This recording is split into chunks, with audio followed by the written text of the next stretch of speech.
I was abducted from inside of my home on my 31st birthday. And now, this did not occur in Canada, which is where I live. This occurred in my home country, my birth country in the Caribbean. And I was taken and held hostage for 2 weeks, held for ransom. At the time, my kids were very young, 8 and 6, respectively, and they were severely traumatized. My husband was severely traumatized by all of this. And in a matter of seconds, these men just came in, gun, machete, and you just kind of, before you can even think, you freeze. And that might have been a mistake, but what are you going to do? A gun is to your head. And from the get-go, it was all very rough and brutal. Their attitude, their language, they started kicking me around from the get-go. But also from the get-go, meaning the second that gun was like here, there was only one thing and one name in my mind, and that was Jesus. He had my faith had always, I don't want to say religion, because I don't believe in religion. I believe in relationship. And I had a pretty okay relationship with Jesus, but I had not fully realized the depth to which it really should go until after the fact. But I knew what I knew, which was the one person who would never leave me would be him. And I just kept saying his name and praying that my kids would not return home at that point in time when these men were there. And so said, so done, thank goodness. In any event, they held me hostage for 2 weeks, 14 days, 14 nights. And during that time, I was really, really brutalized. I mean, these were like tall, strong, muscular, buff men in excess of 6 feet, and I'm barely 5 feet. Steel tip boots, they were always carrying a weapon.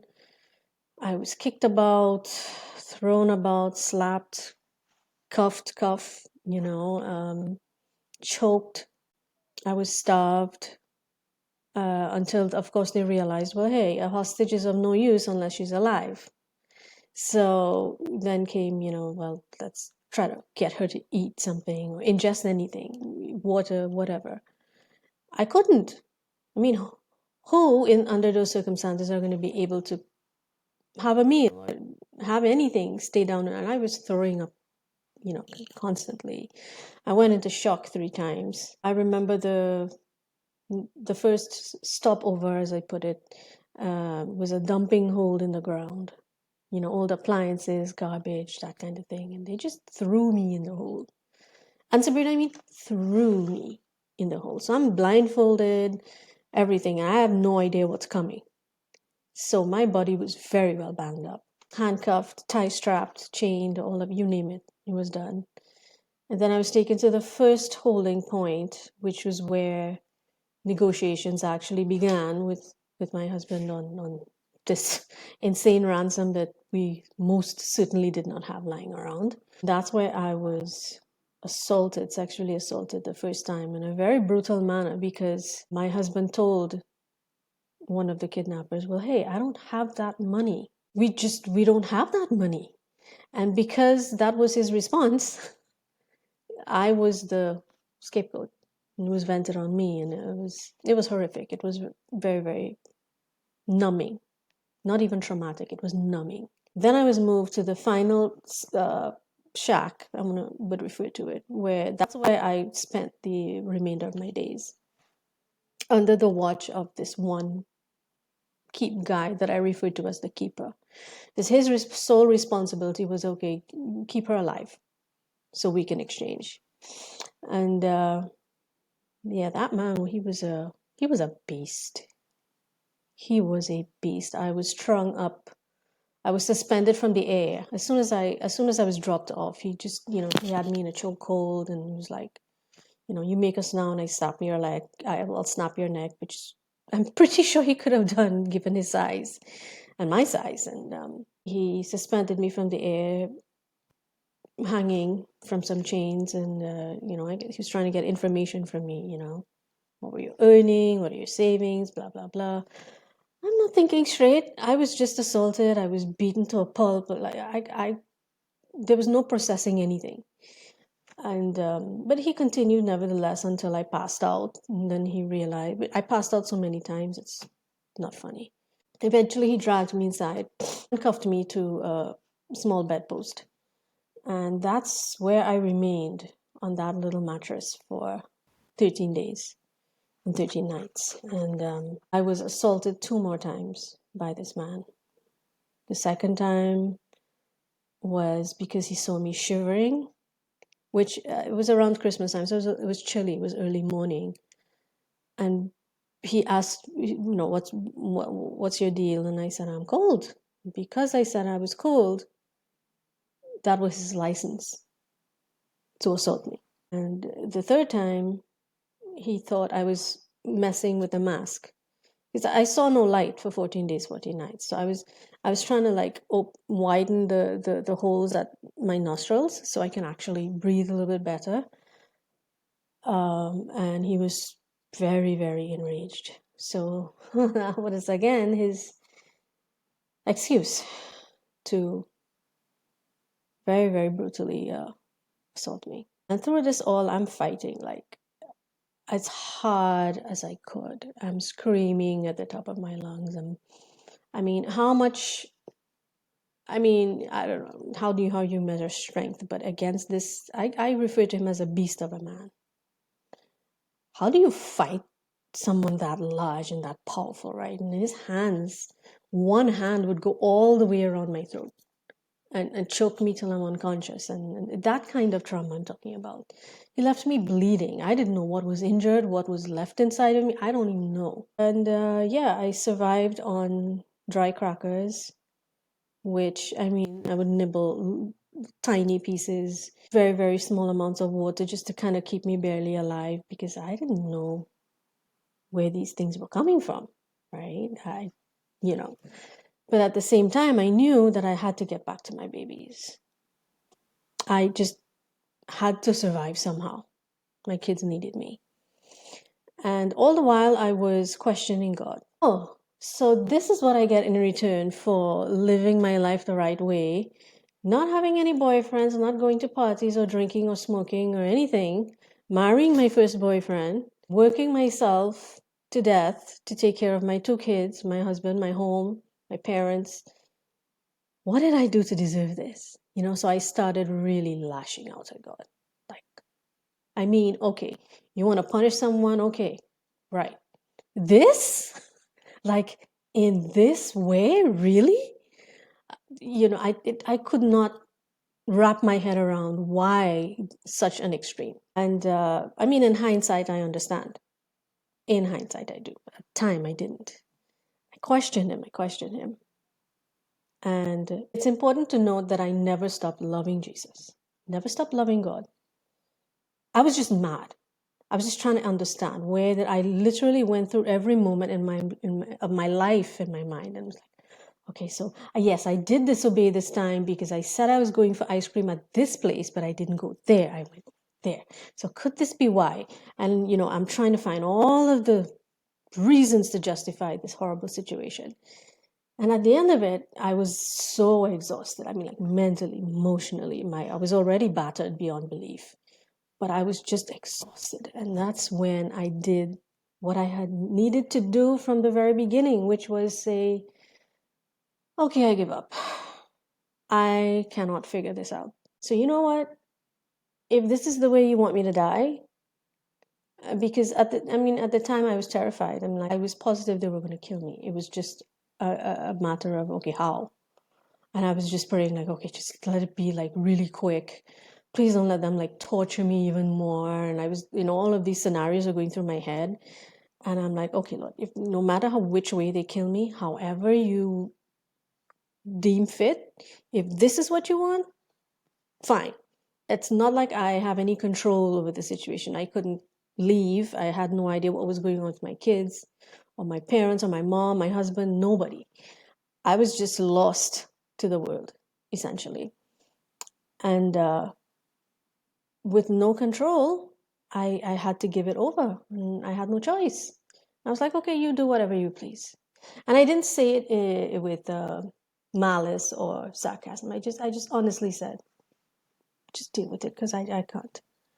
And he did. But what he did was, the next day, the man who I described was a beast, he was a lamb. He was a puppy in comparison. And I always refer to him as like Daniel in the lion, to myself as Daniel in the lion's den. And like the Lord shut the lion's mouth, and they had to kneel and bow before me, and which eventually did. He just began protecting me. He was like bringing home cooked meals. I mean, I don't know from where, but home cooked like hot meals, and like, okay, but what do you want to eat today? What do you feel like eating? You know, I'll go get whatever it is. What do you want to, do you need medicine? Do you need, whatever? He was just so attentive. And in my mind, I'm thinking, he's just trying to keep me alive, you know? But really, the Lord had started change in his heart that not even he was aware of. And that continued for a few days. And I had not known at the time, but he was listening to me when I would be praying. Whenever I thought I was alone, I'd be whispering my prayers, and he would be hearing me. And so he started, "Whoa, what are you praying to this Jesus guy for? Like who's that?" I said, "What do you mean, who's that? Like, how many people do you meet who really don't know about Jesus? Very, very few, right?" And I'm like, "So you've never like heard of?" He said, "Yeah, I've heard of him, but I don't know anything about him." And that blew my mind. And it suddenly, and again, from this point on, it was all divine. It was like the Lord was opening my eyes, the other side of this world that I was not exposed to, the dark side. And the Lord was opening his eyes to my side of the world, in which the way I grew up, where it was the lighter side, the good side. And he brought these two worlds together for the reason ended up being for his transformation. And we talked, and I explained, and the best that I could, I taught him everything I knew about Jesus. And he was like, "But why do you love him? Look at your condition. You are not in good shape. You probably won't even survive the week. How can you love this Jesus person?" Right? "You can't see him. You've never seen him. Have you seen him?" And I was like, "Well, no, just pictures or images." He's like, "And that's good enough for you to love him that much?" Yeah. Which he could not comprehend. Eventually, though, with sufficient my intention was not to teach him, to have him have mercy on me or anything. It was just all divine. It was just the Lord saying, "Teach this man." And he did. I remember he got to the point where he realized that he had really, really severely wronged me. And he dropped to his knees, literally, in front of me, held my hands and cried and begged for forgiveness for what he had done. I forgave him. I really, truly did. Now, there's a lot of ambiguity around that word called forgiveness. And what is it really, and how do you even get there? Which is, that's a whole other lesson that I teach, clients who approach me. But I really honestly did. And he was like, "Why would you forgive me?" And my response, again, this is all the Lord through me. I'm just a vessel. And the Lord's response to him was, because I did not send my son into the world to point fingers and condemn. I sent him to save and to love. And he started to absorb even more. Like, this God of love can love me? And I said, "Yes." "But why? I'm a murderer." And he confessed. He said, "Hey, I've killed," and he started telling me in what manner it transpired and all that. And it was meant to scare me, but for whatever reason it didn't. And I said, "Even though you're a murderer, there's always forgiveness. That's why the Lord came, to forgive and bring healing and bring comfort and bring hope." And he couldn't digest it. He left. He came back. He kept doing that, leaving and coming back when he couldn't accept that he was worthy of forgiveness, worthy of any kind of love. And the second time he came back, he asked if he can refer to me as his friend. And I was like, "Well, why?" And he said, "Well, I grew up with people who were gang members, and work associates and whatever in their criminal activity, but there was nobody who ever took the time to listen to me and hear my side of the story. Nobody cared enough. You're the first human being who cared enough to listen to me. And so I said, yes, you can call me your friend. And he was weeping again. He was like, you're my friend. And I will protect you. No one will touch you. No one will kill you. You will get home to your babies very soon. And I will make sure of it. And if they come for you, they will have to kill him first. So he then became my protector. At the end of it, uh, I wear a scapula. I always have. It's always been around. It's just really a string with holding two plastic images, right? But it meant the value of this to me was, incredible. And they had taken all my jewelry, everything like that. And he had often looked at it, and he asked me very politely, "May I have that thing around your neck?" I was like, "Why?" And he said, "Because every time I look at it, I'm going to remember you, my friend, and that there's always time to change." And he refused to take it off of my neck. He insisted that I remove it and give it to him, which I did. And they cried again. Sometime later, body was just so, so battered. It felt like I was drifting off into a sleep. That's what it felt like, dying. Like I was just slowly drifting, and I'd wake up a little bit and then drift off. I was very soothing, but as I drifted, all of the pain started going away, And initially I'm thinking, well, I'm falling asleep. But no, I was dying. And in the blink of an eye, literally, I'm above my body, looking down at me and the room and the contents of the room and everything. And I'm like, but what the hell? How could I be here and how could I be there? And I remember going down and looking at my chest, and there's no movement, there's no breathing. And my body was very, very limp. I was like, what? Am I dead? And before I could even process the thought, well, am I dead, really? There is this magnificent white light on my left. Now, people seem to think that death is so horrible and so scary. It is the most beautiful experience you will ever have. And I know this sounds kind of twisted, but I can't wait to die again. Because I can't wait to go back home. I'm biding my time here. Literally, I'm just biding my time. And you don't stop being you. I was me. I was all Debbie. I was, the memories, I knew exactly what happened that put me in that position. I remembered my parents. Everywhere I ever visit, I remembered everything. I was still me. And out of that white light that I could look at without squinting, it's the sun pales in comparison to that light. Jesus steps out, and I know it's him, but my love for him is so much, and my humility is so much that I dared not look at him. I just dropped. I dropped to the ground, and at his feet, I remember looking at his toes and thinking, oh, he's wearing sandals, like it's portrayed in the movies and all that. But he wasn't. He was bare feet. Hence the name of my book, Bare Feet. Because when I was abducted, I was also bare feet.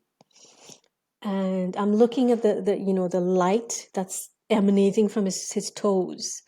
And I'm thinking, I said, but that's not a sandal. That's his toe. His actual toe. And this is what I'm thinking, And I'm like, oh my gosh, I'm right near Jesus' toe. And it was such a thrill just to be that close to his toe. And I kid you not, even now, if the Lord were to take me now, I would be so happy right there. I don't need the crown and the mansions they talk about in the streets of, I don't need any. You give me him right by his toe, and I would stay there for all eternity and admire and just bask in that glow. And not even touch his toe, But he lifted me, he cradled me up like a baby, as an adult, but as he held me like a baby.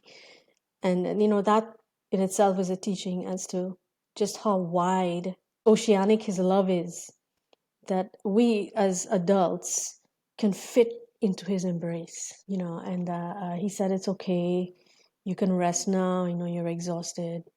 Just rest. And I snuggled. And if, for those of you out there who think, and I know the best place in the world is on your mom. It's always on your mom's shoulder, your mom's lap, your mom's belly, your mom's butt. I know the kids, they just, that's home, right? If you think that is comfort, oh, imagine being in his arms. And I snuggled on his chest and I slept. Beautiful sleep. That was an actual sleep.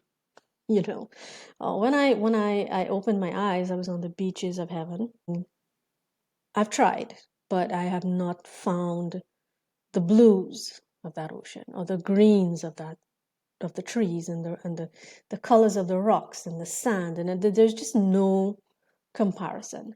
So I refer to it as this life, the earth on which we live. This is black and white. Heaven is living color. It's like the color itself is alive. The rock is a rock, but it's alive with the light of God. It's the best way I can explain it. It's just everything is alive, but not necessarily moving. It's just alive and rich. And I was like a toddler over his shoulder, like this, and I'm looking back and I'm, wow. And the beach had always been has always been one of my favorite places. I mean, I grew up on an island, right? But I always loved the sound of water and the sand, and and it's so gorgeous. And now everything after this was telepathic, and it was not that I could not have spoken or that Jesus couldn't speak. There was just no need to. There's no need to. I looked over and I said, "But he's walking, and I'm not seeing any footprints." And I'm like, the footprints, and he knew what I was thinking, and his response was, "Because you're not supposed to go back." And I tried, Sabrina. I tried so hard to be sad. Just the thought of not going back to my kids. I tried to be sad. I could not be sad. It's impossible to feel sadness or regret or resentment or anger, or it's impossible to feel those emotions in his presence. It's just it's an absolute. It cannot happen. That's the power of Christ. And he put me down on the sand, and just like a little baby, you swore I'd never been on a beach, and I'm digging my toes in the sand, and wet sand, when you mess with it, it's pretty clumpy, right? But this sand was moist, it was wet, but when I dug my toes in, you would have sworn it was dry sand. Every crystal was just lifted up. And that's exactly what the grains of sand were, crystals. And I stooped down, I was like, wow. And I'm holding it up to the light, and I'm like, this is an actual like crystal. And I could have spent all of eternity looking at every single grain of crystal on that beach, and everyone was different in a different, magnificent way. But before I knew what was happening, I observed as Jesus walked, he'd take a few steps, the waves in the water, which were not rough, by the way, were just more like a very, very gentle ripple, everything in the water stopped. The life, the aquatic creatures, everything stopped motion. The water, so the same way there was a straight line on the horizon, as he walked, the water itself stopped in his presence. And he'd continue walking, and then it would move again. And then wherever he walked, it would stop again. And I was just in awe. It was just like everything was paying homage and honor and respect to the King of Kings. It was just awesome. And it suddenly occurred to me, but where's the sun? It kind of looks like a sky, but it's not a sky because there are no clouds. There's like nothing. And I'm looking around, trying to find stuff that we're used to. Jesus said, he said, there's no need for a sun.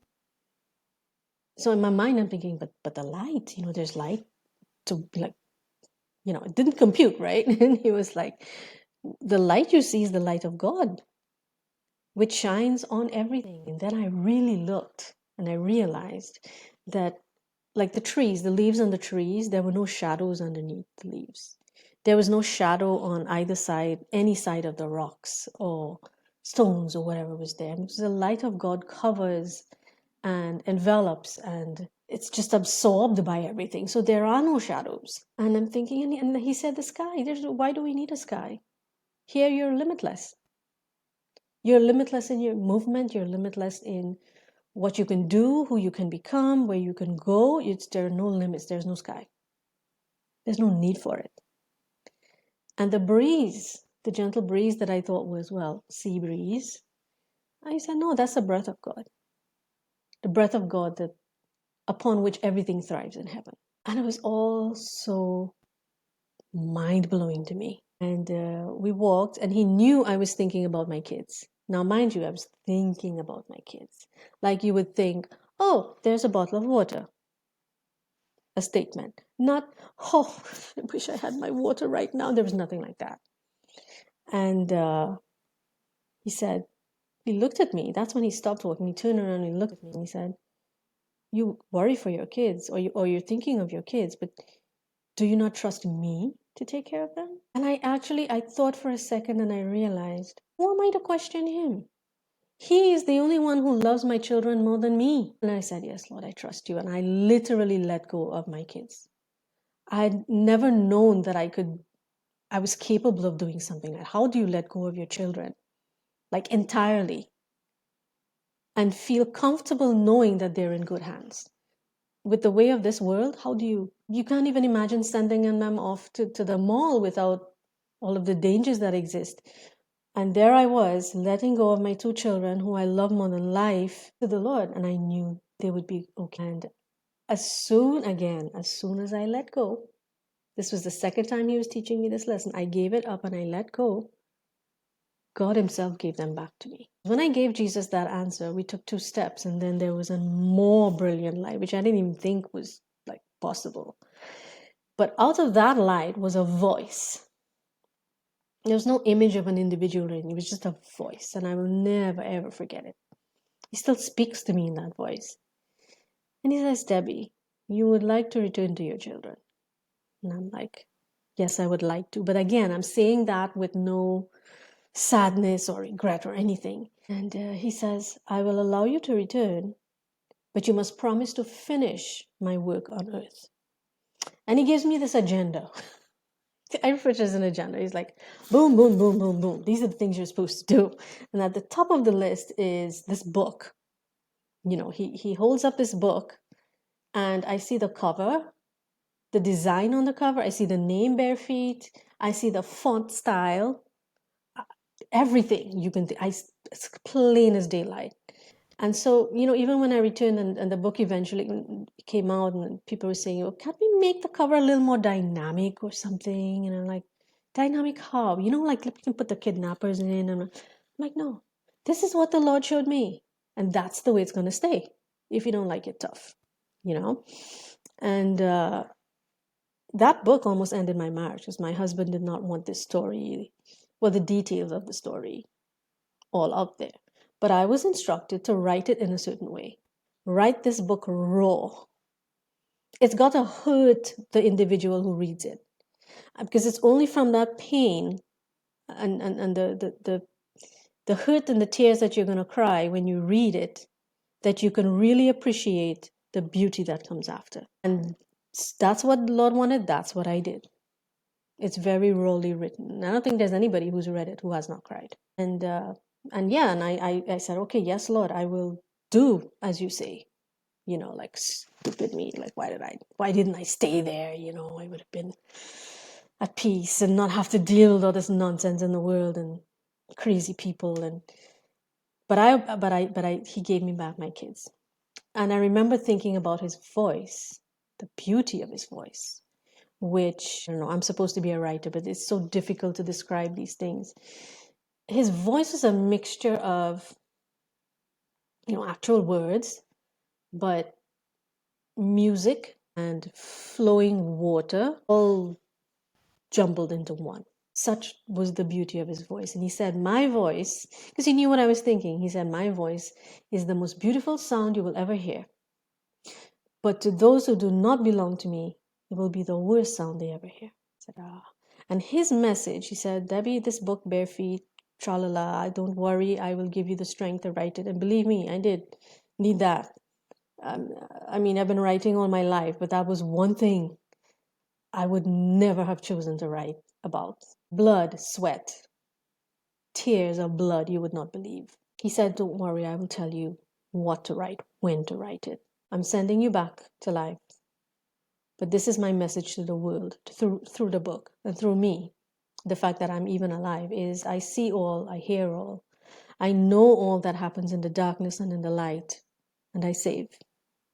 And I'm supposed to be the example, the living example that he saves. And I bowed and I said, I will, God, I will obey. And his light disappeared. And Jesus was ecstatic. He was on cloud nine. He picked me up, he swirled me around, he hugged me and kissed my head. He kissed me like all over my head and my face. And he was so happy. And he was like, you're going home to your children. Everything will be okay. But mind you, he said, it will not be easy, but it will be okay. And he took my hand and we started walking back the way that we came. And as we walked, I began gradually growing a little bit more tired every time we walked. As you know, gradually. We got to a point and he stopped and he placed his hand on my head, and this extreme warmth, it permeated every strand of hair on my body, every cell, every atom. And I knew he was cleansing me, because having been kept captive for 2 weeks by these men who, I don't know what diseases they would have been carrying and so on, right? And I knew he was cleansing me. Now, the warmth I felt was like a fiery warmth. It was like fire, but it didn't burn like fire normally would, and as we would relate to on the earth. But it was fire. And the body I had there was able to withstand it.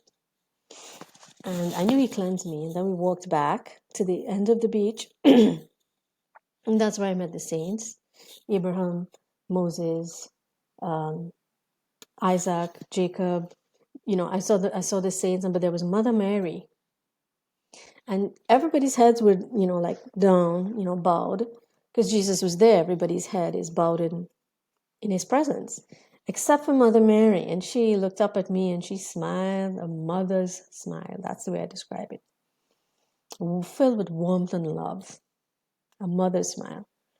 And she said, my message to the earth, to the world is, God always answers the prayer of a mother. And that is a whole other powerful lesson I try to teach women. We do not know the power we possess as a woman, whether you're an actual mother or not. We were born with the ability to give life, or to bring life, not to give life, God gives life, but to bring life into the world. Just that ability gives us a certain power, especially over our children. And in that moment, I knew my mother was praying for me. Because every evening, now mind you, I was blind, I had no clue what time was whenever, but I knew, morning, evening, night kind of thing. And all that I knew was that every evening I'd feel this warm sensation go all over my body, and it was very comforting. But I just thought, there's so many injuries, who knows what's going on with my body, right? After the fact, my mom told me every evening at 6 p.m., she and my dad would sit in what used to be my old bedroom with a picture of Jesus, and they'd light a white candle and they'd pray for me. And I knew it was a combination of my prayer as a mother to be with my children and my mom's prayer for me. My mom is the most amazing person. She never cried one day for me, to the point where, my brother and they were thinking, okay, she's gone off now. She's not, because she kept saying, she's coming home. She's coming. What are you fretting about? She's coming home. With such certainty. They thought, okay, she's, not handling this well. My mother knew what she was saying. Most people think I'm strong. Oh, no. It's one thing for that to happen to me. If one of my children, God forbid, anything should happen to them, what would I do? I think that would be the end of me. I would just drop dead. But to be that strong? And so that was Mother Mary's, she appeared to me in a certain likeness, which I hunted all over, believe me, trying to find that particular image of her. I could not. I gave up years later, and in the back of an old, one of these really old antique kind of art shops, and I'm just I was killing some time before an appointment, and I'm just at the back. And there I saw it, and I said, "That's her." I grabbed this immediately. I didn't care what it cost. I bought it, and they were like, I was like, "Okay, where'd you get this? Where did you buy this?" They don't know. She said she'd get back to me. She went to the owner. It's not on their inventory. Where did it come from? Nobody knows. Who's the artist? Nobody knows. But there Mother Mary was, and it sits on the side of my table. And the image of Jesus, when I eventually did look at him, when I was returning to my body, I have that image as well on my website, where it's that painting by Akian. It's the closest likeness to him. It's not the exact thing, but closest likeness to him. And I hadn't known about it until after. And this thing popped up on I don't know what I was doing on my computer, and I saw it and I said, "Oh, there's Jesus. There he is. Look at him. That's him." And I went out and I got one. And in any event, the saints were praying, then Mother Mary continued to pray, and Jesus left me, took 2 steps back, and he left me. But just before he disappeared, he dropped Archangel Michael on my left shoulder. I just heard boom, like a rocket landing, boom, and Archangel Gabriel on my right side, same sound. And the Lord said Michael would be here to protect me for the rest of my days until my work is over, which he has been. That's a whole other story, but he is my buddy. He has been here. And Gabriel will be there to grant, if I need wisdom or understanding of something or whatever it is, call on Gabriel, he will come. Michael never left my side. Gabriel comes and goes. Michael never leaves my side, man. He is. And people have this image of angels, and they're different kinds. They're different types. Michael? No, he wipes the floor with everybody else. He is seriously, he means business. He's not all smiley and light. He is armored to the T. And I saw his sword, which I grew up seeing in my dreams as a child. I never knew what it was. That's a whole other story as well. I'll tell you, my life is... And, I saw his sword, and I knew his presence, and I knew the sound of his wings, which was not like fluttery. It was metallic, but it was soft at the same time. Solid. He's like, he shows up, and he's like, and whoever it is just exits. And that has happened to me several times. People have looked at me like this with bad intentions, and then they've just done that, bolted. Kid you not. And I would always hear it. I'd hear either the sword coming out of the sheath or hear his wings. And he's my friend. But Jesus is my best friend. And I curled up into like a fetal position, and I journeyed back to my body. And I remember that first painful, awful, horrible breath. Then you get stuck in this meat suit. Because the freedom I experienced on my way back, that I remembered. I did not remember leaving, but I remember the journey back. It was all encompassing freedom. You're light as a feather. You can travel with the speed of thought. So if I'm thinking, I'd like to see, that planet over there. As fast as I can think it, I'm there. And I can travel in between the spaces. I don't know how else to explain it.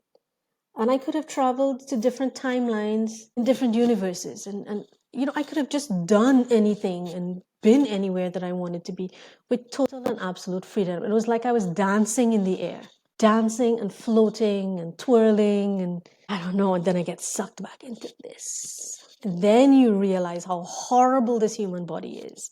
Lord, not that I don't appreciate having one. I'm just saying, there's no comparison. So when I cry to go back home, it's because, this weighs you down. It's like having those, crates and trailer trucks on top of you, and then suddenly it's lifted. Like that. And I was back in my body, feeling all the pain and everything. But I knew what I knew, which was I was going home. Now, at that point in time, my file had long left anti-kidnapping and was in homicide. So they were on the hunt 3 and 4 days before from a body. There was no reason for me to be alive because no ransom was paid. Why are you keeping me alive?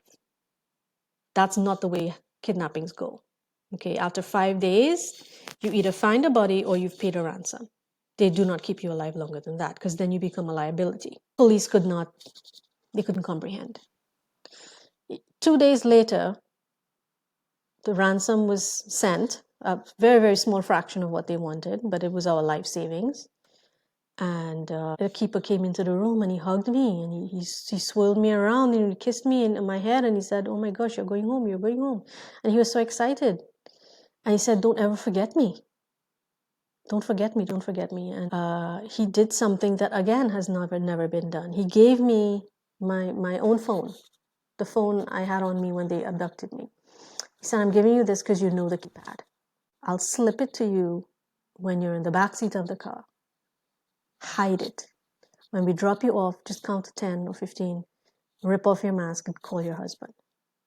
And I'm going to drop you that's a place that's very close to the hospital." So he ensured that I would be as safe as possible. Police were like, "What? People don't do that. Kidnappers don't do that, right?" But he did. He kept his word. And I was dropped off at a pretty well-known location. And eventually I called my husband, and when I took everything off, I couldn't see.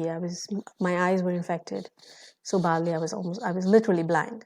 So it took me a while to kind of figure out a landmark, and the police found me, bagged and tagged, and I was free. And the doctors were baffled. They told me up front, "Well, hey, there's a 98% plus chance that you've contracted HIV and other STDs." And my response to everyone was, "Okay." And they're like, "Okay, she's still traumatized," which I was, but that was not my reason. I knew that I had nothing.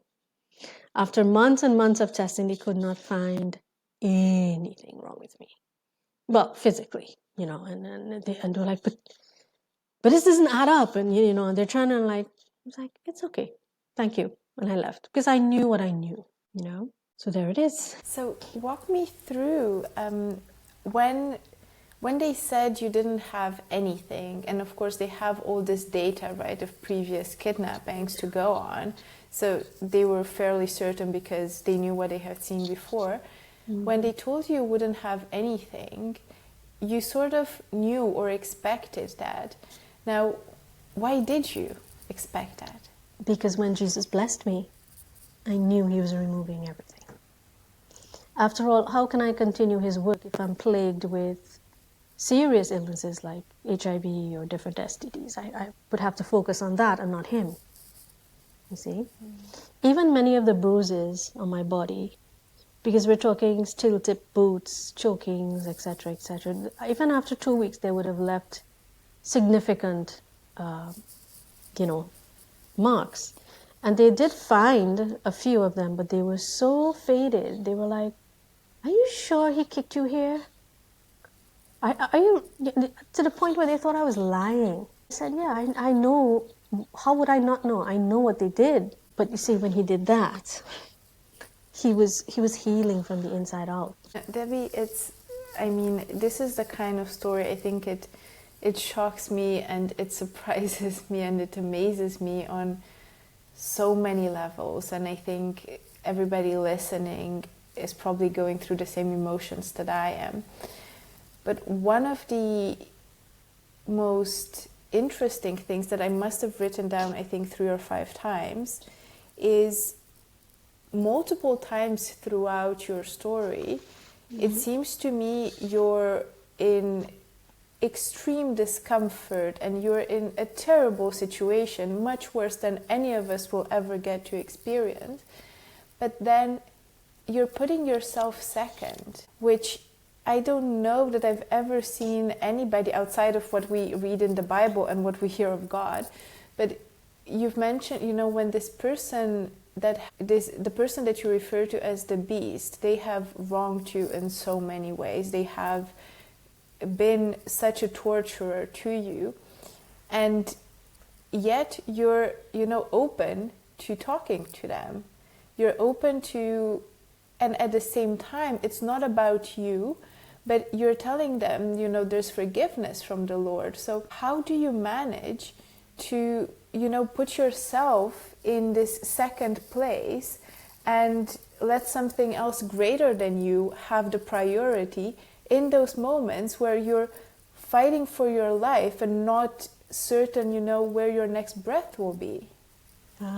See, that's the beauty of letting go. When we, and this is something that so many people have asked, when we understand our position in the grand scheme of things, and we realize just how insignificant we are compared to, just think of the vastness of the universe, which we haven't even begun to explore. How insignificant is one individual, really? The only thing that gives us power is what lives in us and who lives in us. If Christ lives in you, then you are indeed not just an insignificant little thing. You are a powerful being. And he taught me how to give over, how to take Debbie out of the equation. So think of A plus B equals C, and you're removing A from the equation, and you're pulling, he just switches up the formula. Okay? The ability to do that, meaning pull yourself out of the situation and allow him to take control, the ability to do that comes with what the word we love to throw around called faith. And how do we have faith? How do we grow faith? How do we even begin to develop that kind of faith, which I did not really possess until that point in time? That's a big lesson, because faith is not really believing. I believe it's bright outside, yeah. But there's a difference between believing that and knowing that. It means that when I say it's bright outside, there is no controversy, there is no question mark, there is no, you cannot convince me otherwise, because I know what I know. You see? And it's the knowing that builds faith. And so I always believed in Jesus. I always loved Jesus. It's great, believe, wonderful. But do you know? And that's where the relationship is. When you have that best friend, savior relationship with him, that's when you know beyond the shadow of a doubt, he will save you somehow. And even if he doesn't save you, you don't even care, because you know that he's the one in control, and he is going to navigate this situation however he sees fit. And I always liken it to this. You're driving around a hairpin bend. You can't really see what's coming. You can't. You go on blind faith. And people do it all the time. We drive around these corners in our everyday lives, and we don't know, but we drive on faith that we'll be okay, right?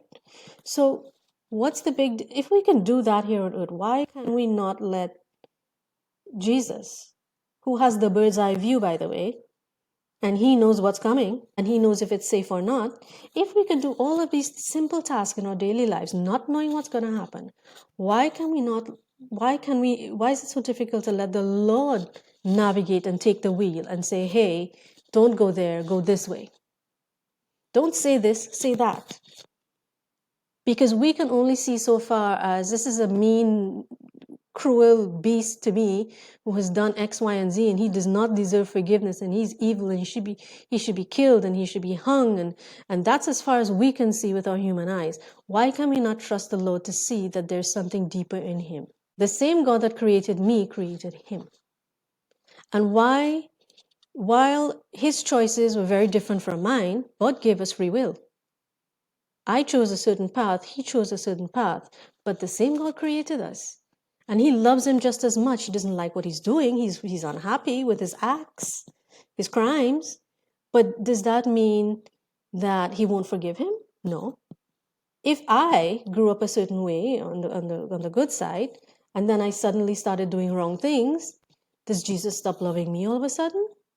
No. Am I still open to forgiveness? Yes, because he created me. You see? So it's all of that wrapped up into one, that full understanding of his greatness. When we really understand just how magnificent and great and deep that love is, then it's easier to take ourselves out of the equation and become the empty vessel that we ought to be for him. And then we're able to let go. You take charge of this.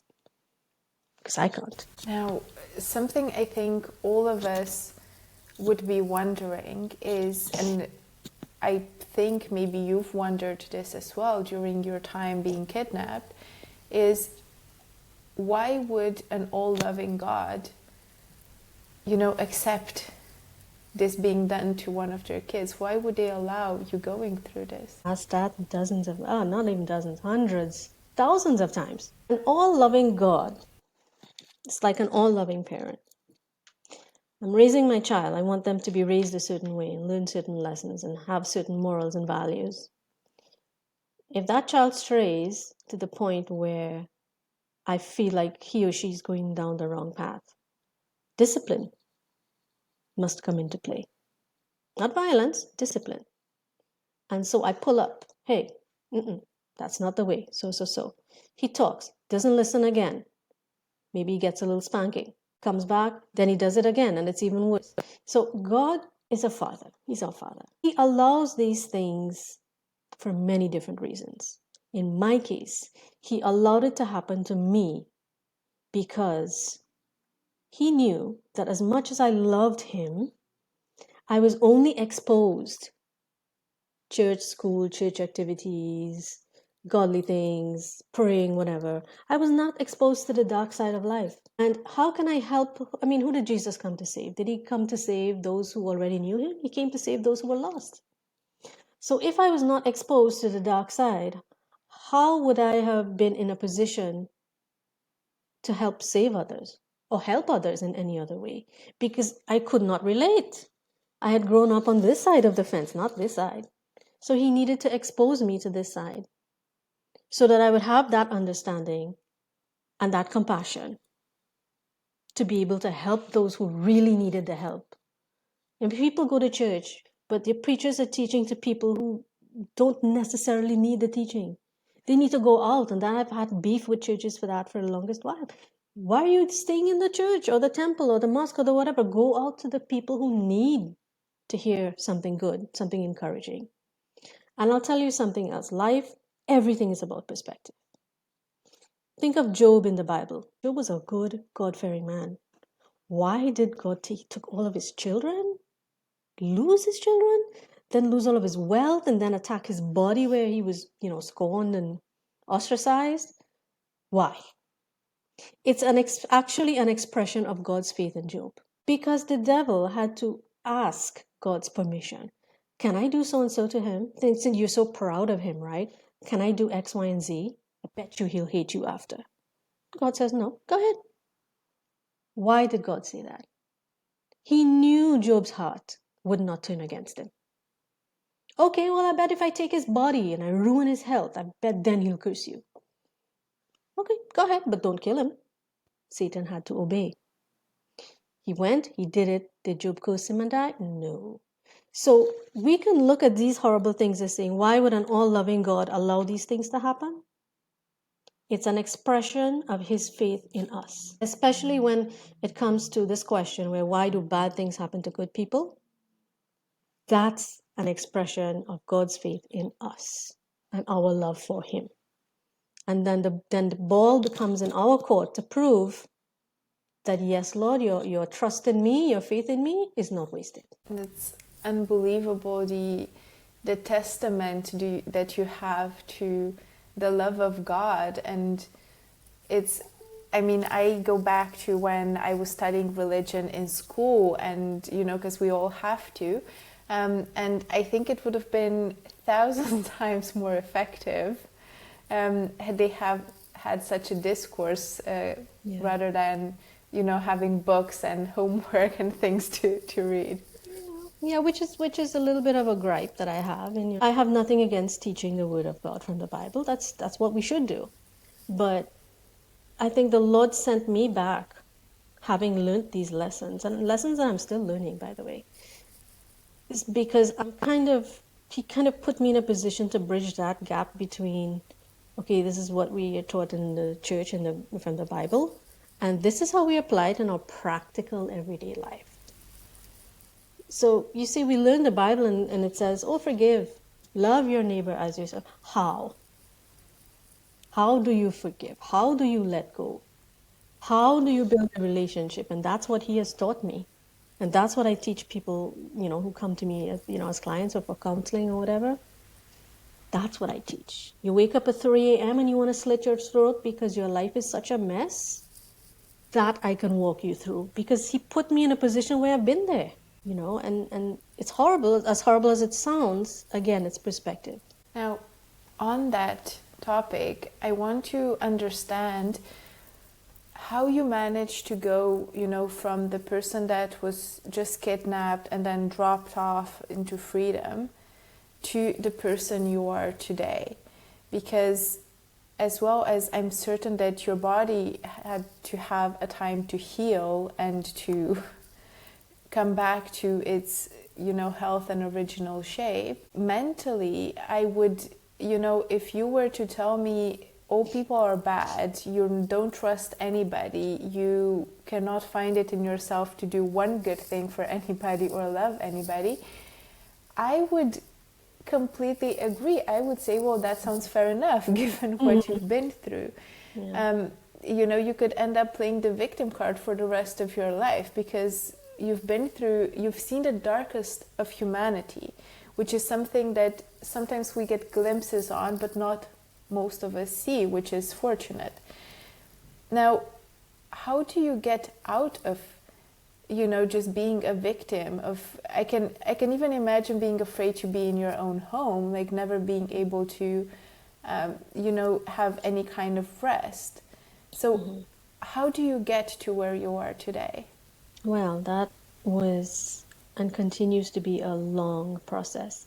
There is no, don't be fooled. I sit here before you and I speak a certain way, but don't be fooled. There are times, even up to last week, where I was on the floor weeping for days. Lord, I cannot do this anymore. I am exhausted. My soul is tired. Bring me home. And I'm crying, and I'm like crying out loud. Not intentionally, it was just that much pain in me. Why must I shoulder all of this? Why? I mean, how much more can I take? How many more triggers? And don't be fooled. There are still a few things that trigger me every now and then. And they pop up out of nowhere. Like you're even thinking anything about, that incident, or it just kind of pops up out of nowhere. And then the devil loves to do that because it pulls you down and back into a hole. And I'll tell you, it took me now 3 days after I was released, I started speaking out. I started telling my story. That is not my strength. That's the Lord's strength. I was not afraid to be in my home, the home from which I was taken. In fact, I refused. My husband said, well, let's move. Let's, find another place or migrate or whatever. I flat refused. I said, they've taken enough from me. They're not taking my home. I'm staying here. Again, not me, all him. It was, if you are not rooted and grounded solidly and deeply into the ground in the Lord, there's no way you can withstand the storm that comes after. Because yes, the abduction and the rapes and all of that, it was horrible. It was beyond horrible. But you know what comes after? It's worse after. Because now you have to come to terms with the fact that that actually happened. That happened to my body. And this was said to me, and I got kicked here, and I got that there, and this smell reminds me of that, and whatever. And you've got all of these things coming at you. But the difference is you have your family present now. Your parents are there, your brother is there, your friends are there, and they all mean well, but they're not able to help you. No one is able to help you. Psychiatrists, psychologists, therapists, no one was able to help me. Not that they weren't well trained, some of the best in the world could not help me for the simple reason that they could not look me in the eye and say, Debbie, I understand. You don't understand. Don't tell me you understand. There was no one for me. And therefore, the Lord sent me back to be that person for others. I'm filling the gap. And it took me many years to get the book done. It almost cost me my marriage.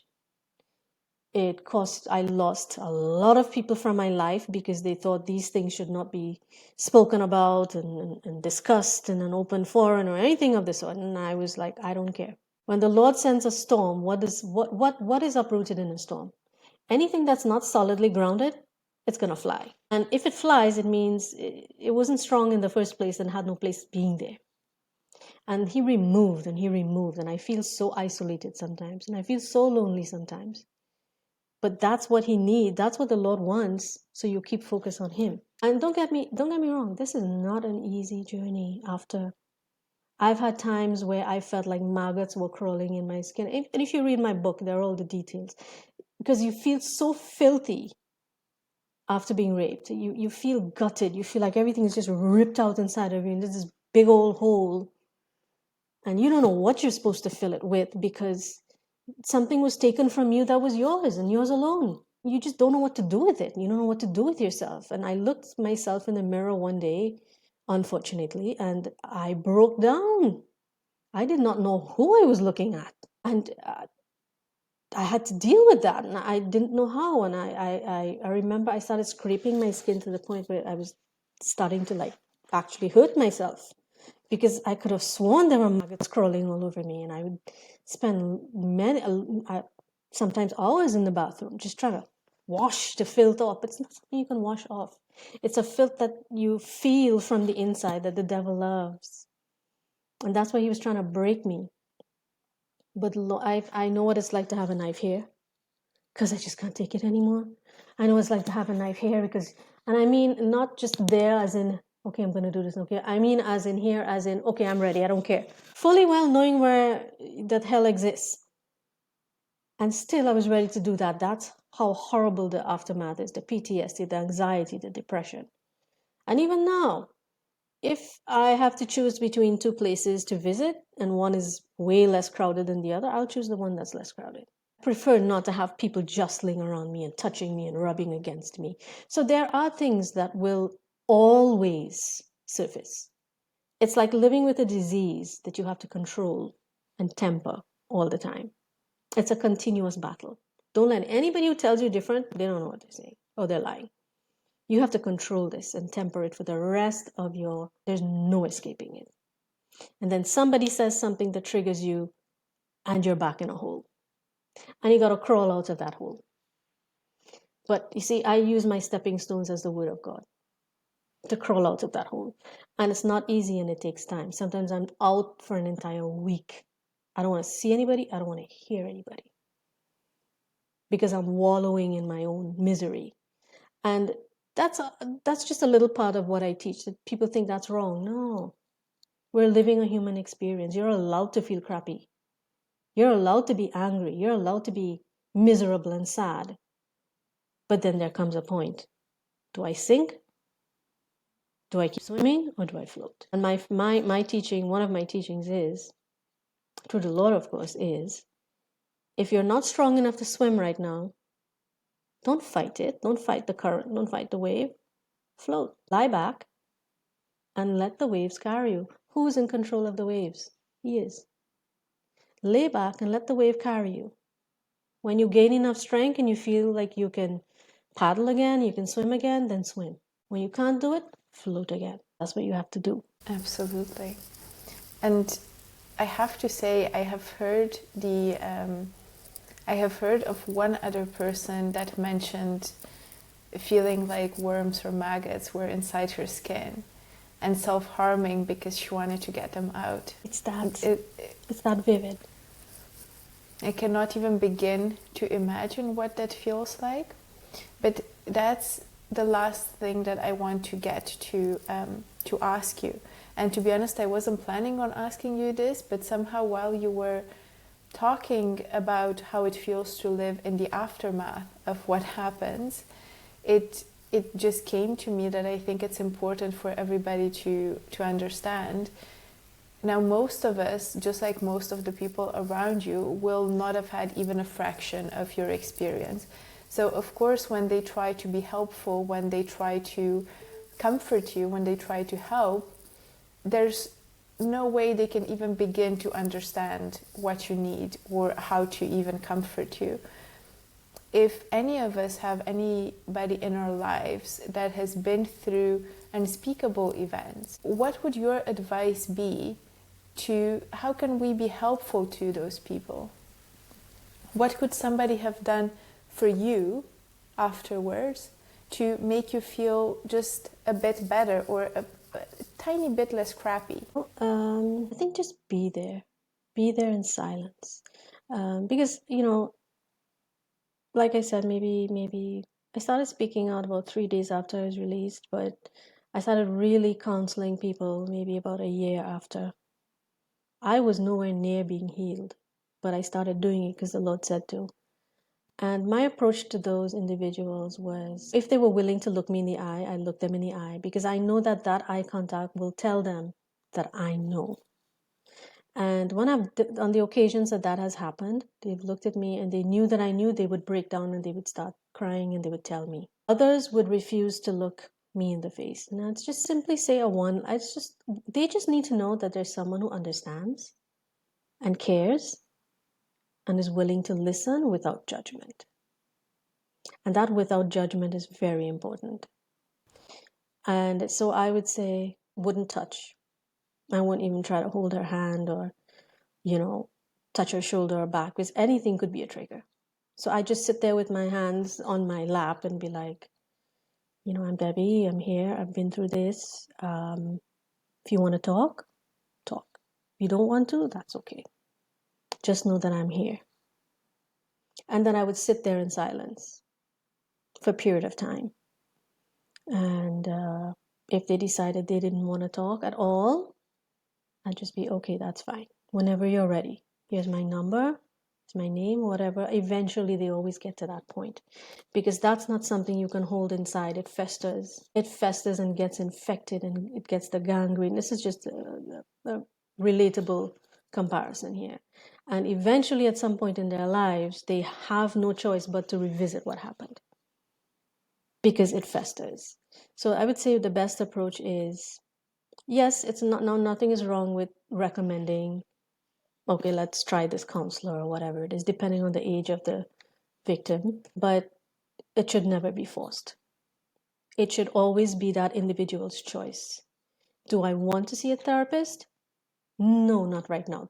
Even if it's an underaged individual, don't force. That person will know, hey, I'm at the point where maybe I can consider it. If you push and if you force, then you're just as bad. I mean, you mean well, but it's doing just as much damage to that individual. You let everything happen in their timing. Don't tiptoe around them. Just act as though everything's somewhat normal, but be careful with the touching. Or now there's no way to know what all the triggers would be, but don't tiptoe around, and because then that makes them more aware. Well, everybody's treating me like something's wrong and whatever. Just let them know you're there. You go about your duties and your things you normally do. And eventually, when that person is ready, they will come. And I always tell people, feel free to give out my contact information. If they feel they need to contact and talk, no problem. I am here. If they're not ready, but they're ready 5 years from now, no problem. God willing, I'll still be here. But they need to know that they will not be judged. I was judged. Someone very, very close and near and dear to me blamed me for being kidnapped, blamed me for being raped because I didn't fight hard enough. And so I had to deal with that on top of everything else. So you want to be someone who is just there, non-judgmental. Just listen. Don't say anything. Don't give advice. We mean well, trust me. We mean well with the advice, but do not give advice. Just listen. They want to cry, give them a tissue. They want to hug you, hug them. But let it be their move.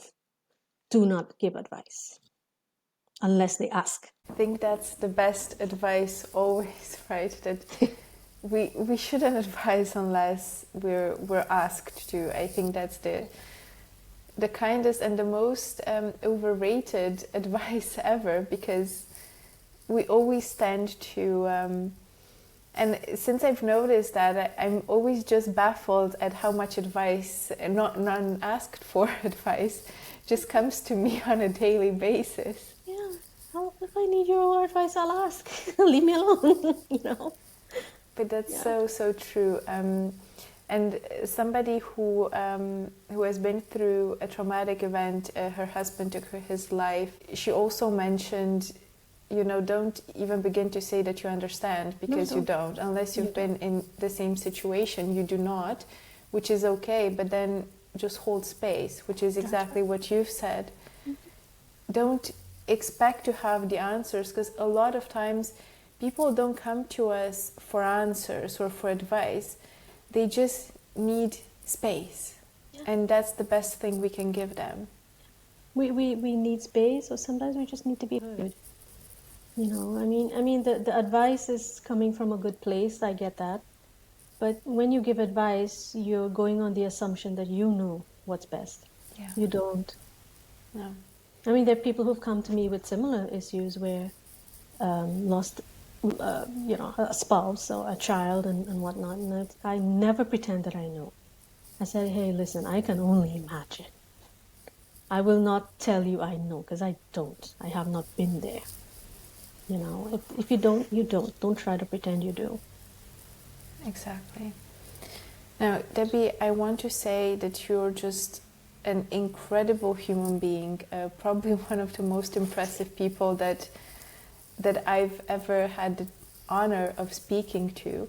You're incredibly strong and resilient, and I think the one part that impresses me the most about you is your vulnerability and your ability to be open after everything that you've been through. Because everything you've shared with us, and that you share even more graphically in your book, it takes a lot of courage, and it takes a lot of, what we see as shame and putting ourselves down. You need to overcome those things to be able to share that in a public forum. So I never take it lightly that people talk about these things, and that you talked about it. I always liken it to, a wound that hasn't really healed, that we're now sort of scratching. Yep. And you're agreeing to us scratching it together. So it's not fun, it's not comfortable. And I think the reason why we do this, for myself, but also for you, is because we think there's lessons that other people can learn without having those wounds that we kept picking on for this last hour. So I want to thank you for doing this with me, and tell you you're absolutely amazing. Now, you've mentioned the book that you wrote, and that you also do counseling. If anybody wants to find out more about you or reach out, how can they find you? Well, I will send you the link, but my website would be the best place. It's Debbie, Debbie, Ali, ALI.com. It's got all about me. You can book sessions on there. You can get to my book from there as well. I'm all out of stock, but it will redirect you to Amazon, where you can get your copy. And yeah, so you can book your counseling there. Everything, it's all good. I try not to give out my number, because then my phone is nonstop. But I think my website would be best. Yeah, and I'll pass that on to you so you can post it as well.